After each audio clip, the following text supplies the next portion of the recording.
everybody! So today is the next entry in my Disney Canon series, and we are looking at a very popular film that I am not as high on as most people. I don't think it's a bad movie by any means. It's not terrible, but I just definitely think that Wreck-It Ralph is the most overrated Disney film. Sorry guys. Let's talk about it. Let's dissect it, and I'll try to explain my opinion. And if you disagree, that's awesome. Hopefully you can respect kind of some of the reasons that I have on my opinion. So what's interesting about Wreck-It Ralph is that it came out the same year as Brave. A lot of people were upset that Brave won the Oscar that year instead of Wreck-It Ralph. In my opinion, the two movies actually have similar strengths and weaknesses. So I'm not surprised in a way that one was picked over the other. If it was me, I would pick Paranorman that year. I think that's by far the strongest film of the year. But anyway, they went with Brave. And both movies, I think, have really good lead characters. I think both films have beautiful animation, and I think both films set up their story really well, and then they fail to deliver on the promise of that setup. So that's kind of where I'm at on both of those movies. But let me further elaborate for this movie on those key points. So first of all, we have in this movie, we have Wreck-It Ralph. We have that is this very creative lead character for this story. You have Ralph as this character in this video game, in this old-fashioned arcade, and it's this old-fashioned type game where his job is to destroy this building, and then Fix-It Felix comes and fixes what Ralph destroys.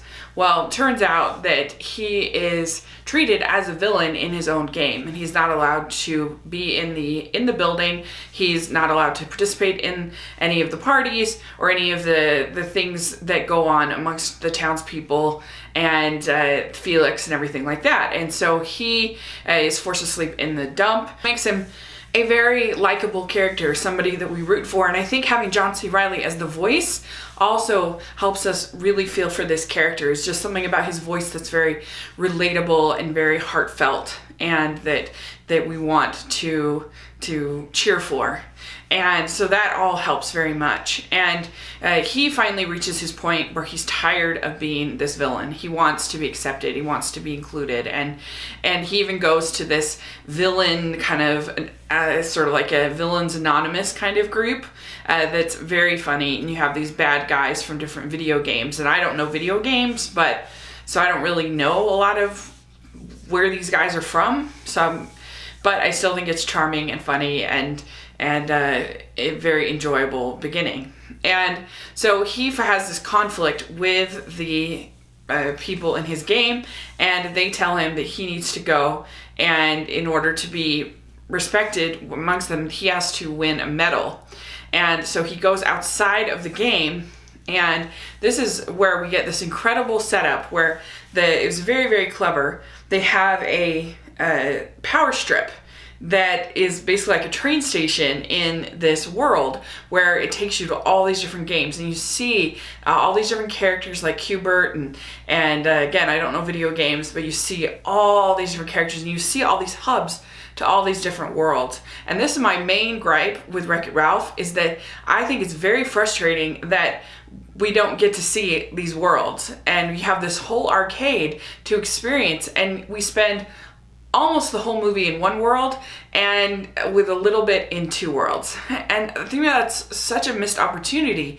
And what I would have done if it was me is more like, I think the Lego movie did this right, where the Lego movie, we didn't just spend the whole movie, 45 minutes of the movie in Cloud Cuckoo Land. No, we got to go to Cloud Cuckoo Land, we got to go to the Old West, and we got to go to all these different worlds. That you're introduced to Middle Earth, the Lego world, you're just used to just so many different things, and so I feel like that's what I want out of this movie.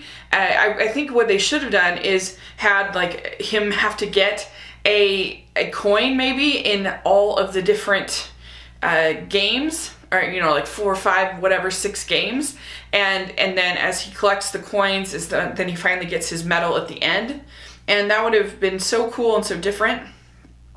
But what they do here is they have him go to this hero's duty, And that's sort of a Halo-like game. Again, I don't know games that well, but anyways, it's a Halo-like game. And he meets this character named Sergeant Calhoun, who's one of my favorites of the movie, hilariously voiced by Jane Lynch. And he gets his medal like pretty quickly on. And so it's like, well, what's the story going to do from here? There's a whole lot of movie left. And then he ends up in Sugar Rush. And this is where I feel like the movie really stalls. Because, again, you had the opportunity to introduce us to all these different worlds with all these different characters. You've shown us the hub. You've shown us the potential. And it just frustrates me because, to me, Sugar Rush is very generic. I mean, I've seen Candyland-type worlds a million times in a million other movies. And to me, the plot and storyline in Sugar Rush is also very generic and very predictable. And I don't know, I'm not that attached to it. I'm not that involved in it. Ends up meeting this girl named Vanellope there, who is voiced by Sarah Silverman, who I detest. And so I find her kind of annoying as a vocal performance in this movie. But anyway, she's this little girl who is not included, is an outcast, because she's a glitch. So she's not supposed to be in the game. And there's this guy named King Candy who is over sort of like a racing kind of game. Well, they bond, Ralph and Vanellope. Well, it turns out that maybe she's not as much a glitch as they thought. But before that, there's this conflict between Ralph and Vanellope, where Ralph is told that if Vanellope races, then she will die.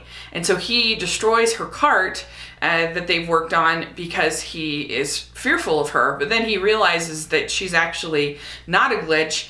And so he feels bad, and he gets Felix to fix the car, and you kind of go from there. Well, I don't know. I do think the movie kind of ends well and sort of has a rousing finale, which I like. And I think that Felix and Sergeant Calhoun are hilarious together, and I love them. They're so funny. Whenever the movie can get away from Sugar Rush, I think it's much better. And I just find Sugar Rush just such a bummer. It's just not interesting to me. It doesn't move me. It's just very average, I think. And just from all angles, I think the design of it, I think the story, I don't know, I just think it's such a missed opportunity, in my opinion.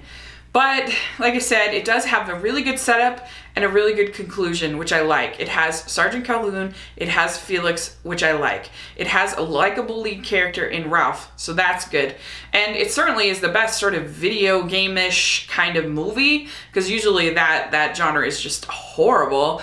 Since Tron, I would say, those are the two best video game-ish movies. And so it's got that going for it, I guess. And I don't know, I don't have the emotional attachment to this movie because I just don't have an emotional attachment to Sugar Rush, and I just feel frustrated by that part of the movie. And so to me, I just don't love it the way other people do. But that doesn't mean I think it's like a horrible film by any means. And so I really debated for me about this, like, should I give it a C+ or a B-?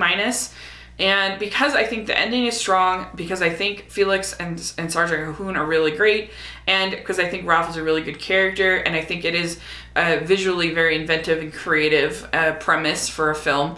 And I'm actually really excited for Wreck-It Ralph 2, because I think, hopefully, please, they won't get mired in Sugar Rush again. Hopefully that we'll zip around to a bunch of different worlds and a bunch of different games and realize the potential of this environment that we have. And so I'm actually kind of excited for Wreck-It Ralph 2. I think it could be good. Let's hope so. So anyway, I think because of all of those things that I do like, I'm going to go with B- on this one. And I realize that other people like this movie so much more than me, and I totally respect that, and that's awesome. So I don't know, just try to respect my view as well if you can. And I hope you're having a great day, and I will talk to you later. Thanks. Bye.